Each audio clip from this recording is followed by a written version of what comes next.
एक बार पुनः उन्होंने ये सिद्ध कर दिया है कि उनके अंदर नेता प्रतिपक्ष जैसे गंभीर पद को धारण करने की योग्यता और परिपक्वता नहीं है। राहुल जी, आपने 15 जुलाई 2011 को ये बोला था कि आतंकवाद को काबू नहीं पाया जा सकता, ये था आतंकवाद से सरेंडर।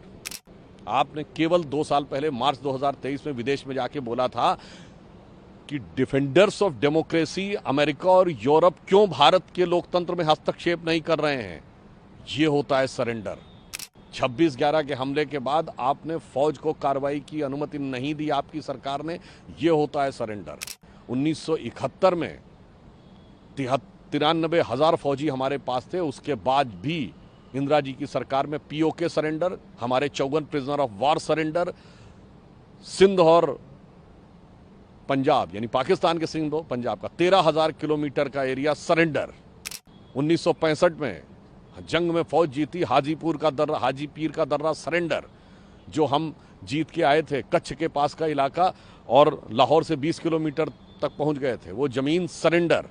1948 में संयुक्त राष्ट्र के आगे पंडित नेहरू का ऐसा सरेंडर कि आधा कश्मीर सरेंडर। आज़ादी के समय जिन्ना और मुस्लिम लीग के आगे 1/3 देश सरेंडर। नेता प्रतिपक्ष राहुल गांधी जी ने प्रधानमंत्री श्री नरेंद्र मोदी जी के बारे में जिस प्रकार की आपत्तिजनक और ओछी टिप्पणी की है, उसके द्वारा एक बार पुनः उन्होंने ये सिद्ध कर दिया है कि उनके अंदर नेता प्रतिपक्ष जैसे गंभीर पद को धारण करने की योग्यता और परिपक्वता नहीं है। राहुल गांधी जी ने एक बार पुनः इस प्रकार के बयान के द्वारा अपनी विवेकहीनता और स्तरहीनता का परिचय दिया है। रही बात इसकी कि उन्होंने कहा कि भारतीय जनता पार्टी या आरएसएस दबाव में आ जाता है, तो मैं राहुल गांधी जी को बता देना चाहता हूं, ये वही पार्टी है जिसने आपकी पार्टी को, जो अपराजेय समझी जाती थी, भारत के अनेक राज्यों में अप्रासंगिक कर दिया है। This is the same party and same organisation which has made the invincible Congress as an irrelevant Congress in several of the Indian state। और रही बात इसकी कि वो जिस प्रकार की बातें कहते हैं, तो मुझे लगता है कि राहुल गांधी जी के विवेक को इसी से समझा जा सकता है कि मात्र 1 साल पहले लोकसभा चुनाव आने के बाद जो 3rd अटेम्प्ट में 3rd डिजिट न टच कर पाने के को विजय कहते थे, यानी तीसरे प्रयास में 3 अंकों की संख्या को न छू पाना जिनके लिए विजय था, और लगातार तीसरी बार जनता के समर्थन से प्रधानमंत्री मोदी जी का प्रधानमंत्री बनना पराजय था। जिसकी बुद्धि ऐसी हो, उसे ही भारत की सेना के अप्रतिम शौर्य के प्रतीक ऑपरेशन सिंदूर में सरेंडर नजर आता है। वैसे मैं राहुल गांधी जी को बता देना चाहता हूं, सरेंडर होता क्या है। राहुल जी, आपने 15 जुलाई 2011 को यह बोला था कि आतंकवाद को काबू नहीं पाया जा सकता, ये था आतंकवाद से सरेंडर। आपने केवल 2 साल पहले मार्च 2023 में विदेश में जाके बोला था कि डिफेंडर्स ऑफ डेमोक्रेसी अमेरिका और यूरोप क्यों भारत के लोकतंत्र में हस्तक्षेप नहीं कर रहे हैं, ये होता है सरेंडर। 26/11 के हमले के बाद आपने फौज को कार्रवाई की अनुमति नहीं दी आपकी सरकार ने, ये होता है सरेंडर।